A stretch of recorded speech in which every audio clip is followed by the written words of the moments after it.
ছোট পর্দার জনপ্রিয় অভিনেত্রী তানিয়া বৃষ্টি বরাবরই নতুন ও চ্যালেঞ্জিং চরিত্রে অভিনয় করে দর্শকদের প্রশংসা কুড়িয়েছেন। মাসের প্রায় পুরোটা সময় শুটিং নিয়ে ব্যস্ত থাকা এই অভিনেত্রী এবার হাজির হচ্ছেন এক ভিন্নধর্মী চরিত্রে। ডিজে বাহারুল শিরোনামে একটি নতুন নাটকে তাকে দেখা যাবে একজন ডিজের ভূমিকায়। নাটকটির কাহিনী, চিত্রনাট্য ও পরিচালনা করেছেন সময়ের আলোচিত নির্মাতা ইমরাউল রাফাত। এতে তানিয়া বৃষ্টির বিপরীতে অভিনয় করেছেন জনপ্রিয় অভিনেতা নিলয় আলমগীর। সম্প্রতি নাটকটির প্রোমো প্রকাশ পেয়েছে, যা সামাজিক মাধ্যমে দর্শকদের মধ্যে ব্যাপক আগ্রহ তৈরি করেছে। জানা গেছে, শীঘ্রই একটি জনপ্রিয় ইউটিউব চ্যানেলে নাটকটি মুক্তি পাবে। নতুন এই চরিত্র নিয়ে উচ্ছ্বসিত তানিয়া বৃষ্টি বলেন, কিছু গল্প একদিকে যেমন দর্শককে নিখাদ আনন্দ দেয়, তেমনি আমাদের চারপাশে ঘটে চলা ঘটনা নিয়েও ভাবতে শেখায়।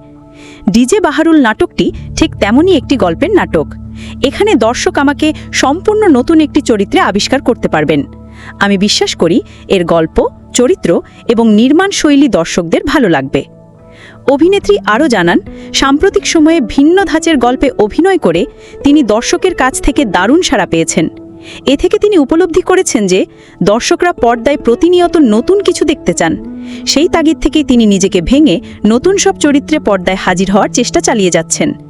এদিকে ডিজে বাহারুল ছাড়াও তানিয়া বৃষ্টি আরও বেশ কিছু নাটকের কাজ নিয়ে ব্যস্ত সময় পার করছেন। তার অভিনীত একাধিক নাটক বর্তমানে প্রচারের অপেক্ষায় রয়েছে।